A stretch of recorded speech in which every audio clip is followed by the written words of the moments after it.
Okay. Welcome, everybody. I'm Jim Caldwell, if you don't know who I am already. Town meeting moderator. I was asked by Sue Lewandowski to moderate a candidates night tonight. Unfortunately, the other candidate has bowed out and didn't want to come tonight, but he wanted me to mention to everybody, and this is Patrick Gustafson, wanted me to mention to everybody that he wants to hear from you. He wants your questions and everything. Would like me to give you his email address at it's Patrick, Patrick, GNB, the number 1, at gmail.com, and he'd be happy to answer any of your questions you may have to him. I'm disappointed he couldn't come tonight. He's a very well-spoken young man, and I think it would have been interesting to have both candidates here tonight to hear both their responses to the same exact questions. It wouldn't have been a debate. It would have been just a meet and greet kind of thing. So with me now is Brooke Canada. She's the other candidate for selectman. So we'll start out with the first question, Brooke, and it's pretty easy. Tell us about yourself. Sure. I was born and raised in Harwich, Massachusetts. That's the elbow of the Cape Cod area.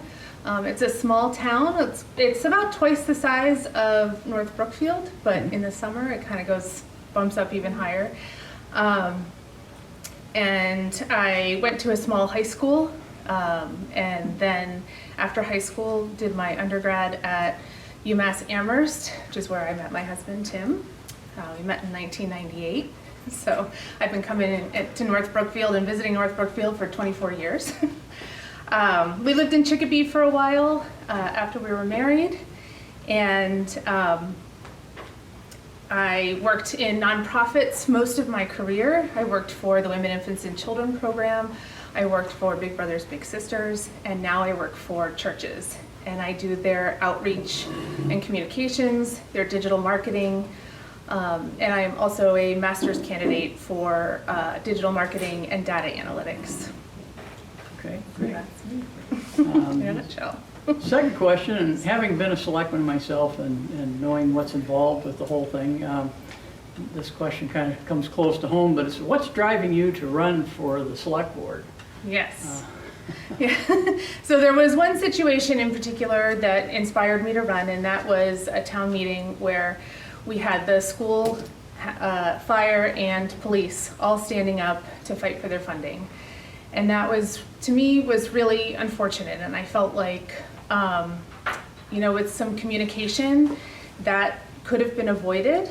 And I just think communication in general would have been really wonderful in order to avoid a situation like that, and I feel like that's something that I can bring to the table.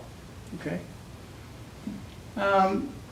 Describe one activity or subcommittee you've been involved with within the town and what it's meant to you or how it maybe shaped or impacted the town.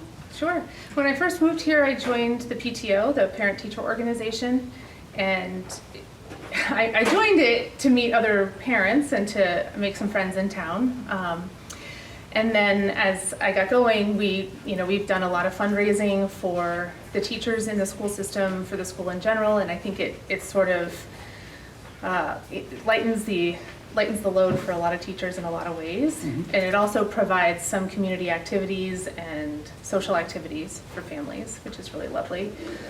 And I've also been involved more recently with the newly formed Healthy Coalition in town, and we did the National Night Out, which strengthens community and police relationships, but it also offered a way for people to identify services that they might need and connect them with that. Okay. All right. Now on to the tough ones. Yeah. You mentioned finances earlier and departments Yes. having to discuss their budgets and stuff. Given the financial situation in town, how do you propose to balance the needs of the town with those of the school? Yeah, that's the $1 million question, and I think that's a really tricky question. Mm-hmm. And I think it's forever going to be a challenge in our little rural town, and I don't have an answer for that other than I think that we may need to explore some economic development practices or alternative sources of revenue, because otherwise, we're relying on homeowners and property taxes to finance our budget, and that unfortunately puts us in the point of increasing taxes, which nobody wants to do. So. Okay, to build on that, when you Sure. say alternative sources of revenue, what would you have in mind? Because, the town's not a business. It can't charge people fees for things that aren't covered and that sort of thing. Right, and so that's where you look to economic development. So that's Okay. building businesses back in town, downtown, or restructuring some of the finances or the financial pieces in town so that you're, excuse me, I'm sorry. Oh, please, take your time. I am nervous. Relax, relax. Everybody.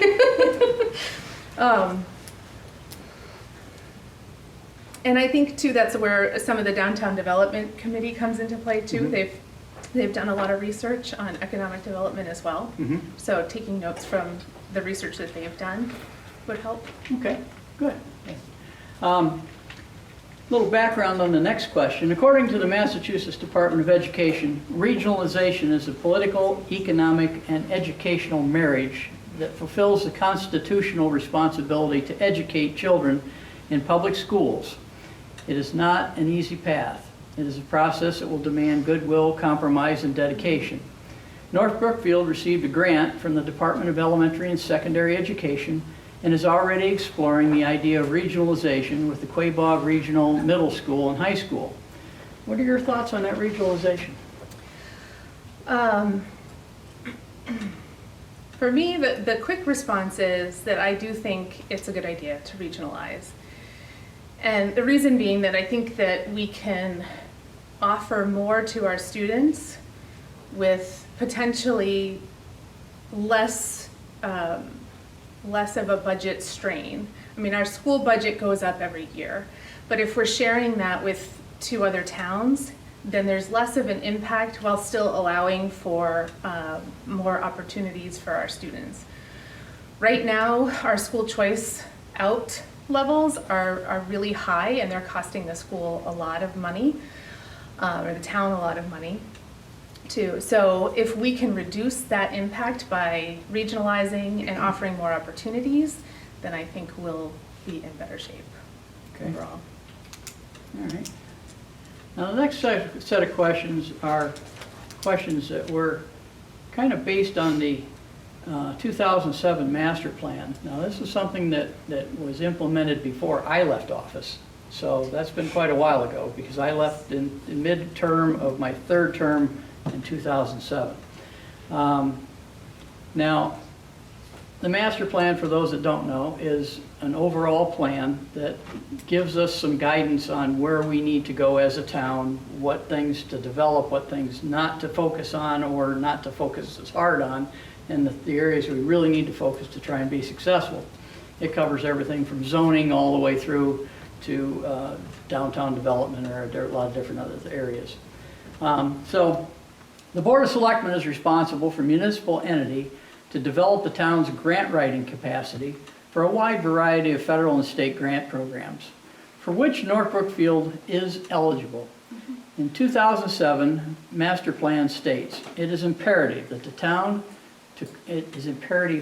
the town to cultivate its grant writing capacity so that it may access a significant amount of money being made available through federal and state grants. Okay, the question to you is, as a select board member, how would you increase the town's ability to write and access those grants? So when it comes to grant writing, my philosophy has always been write them early and write them often. So even if you don't get a grant one year, you write it again the next year. And determine, even before that, determine which grants have already been applied for. In looking back on the budget, I can see that there have been many grants that the town of North Brookfield has applied for and been awarded. So kind of filling in gaps there. I would work with the finance committee on determining the grants that they are writing and they're pursuing. And then I also think it's important to create a schedule of grants and determine which department those grants would go for, what time of year those grants go out. You can create a calendar and a schedule, and following that schedule year after year would be really helpful. Having something like that on file, I don't know if it exists. If it does, then that's great, but just following that along and just constantly researching. And I know that there are grants available through the state, there are grants available through DESE. The Downtown Development Committee actually has provided a hub that has, just a whole resource of grants that are available. So even tapping into that to see what's around. Okay. Yeah. In 2007, the master plan noted that the town must investigate its need for professional management by establishing either a town administrator, a town services coordinator, or a town manager. Your question is, as a select board member, would you support the master plan's recommendation? If not, why? And if yes, why? Yes, I would. And the reason is that I think there's a lot that goes into town management, and I think that at some point it probably goes beyond what volunteers can do. So having somebody who's professionally trained, where it's their full-time job to manage day-to-day activities and day-to-day needs of the town, seems like it would benefit the town immensely. It's also not an elected position, so it's a constant leadership. They're not changing with every election cycle. It's somebody who stays in place and is able to even help with the overlap of town boards and committees, and to do onboarding with those people when they're new. And they also you can create a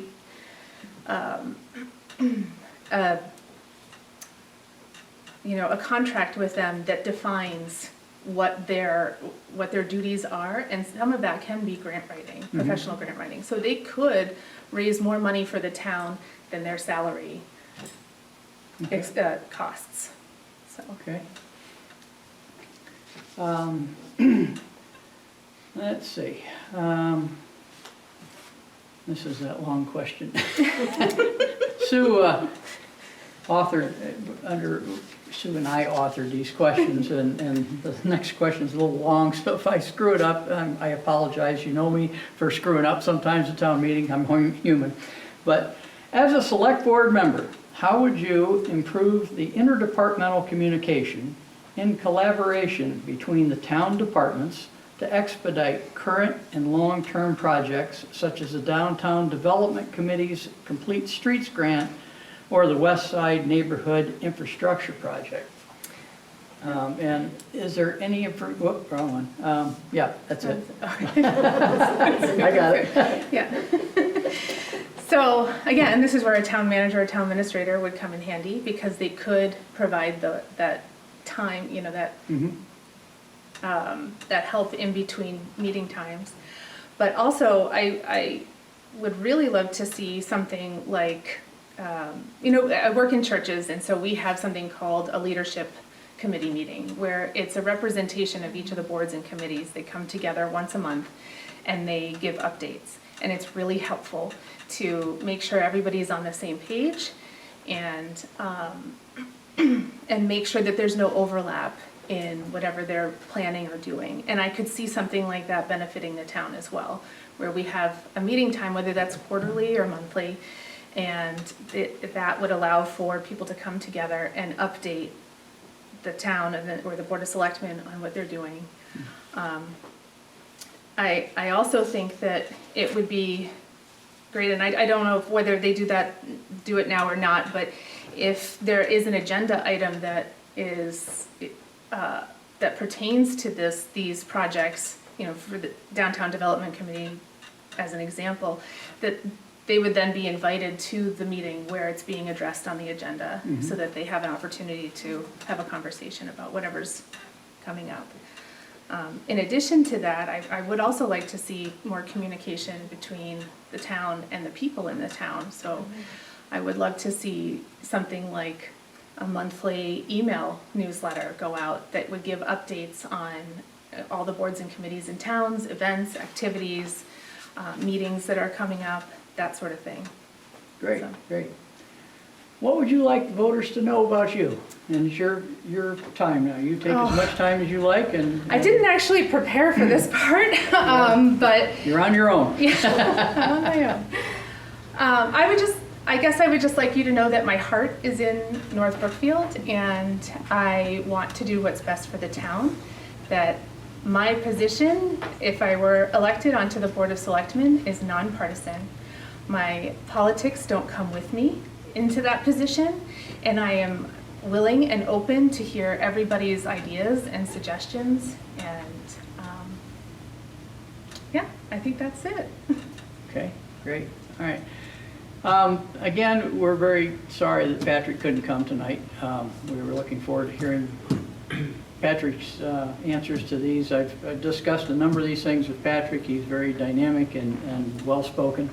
Again, his email address, for those that didn't catch it the first time around, is Patrick, Patrick, GNB, number 1, @gmail.com. And please, he was emailed these questions, so he has the questions. If you'd like the answers from him for these questions, please email him. Again, I'm sorry he couldn't come tonight. It was hopes that we would have a forum that we could produce, you know, 2 equally challenged candidates, and so, but again, yeah, short and sweet, but thank you very much for attending, and I wish both candidates the best of luck. My moderation is in no way an endorsement of either candidate. I am town moderator. I don't vote at town meeting, and I won't ever endorse a vote because I want to stay impartial. So again, thank you very much, and good night. Yes, thank you for coming.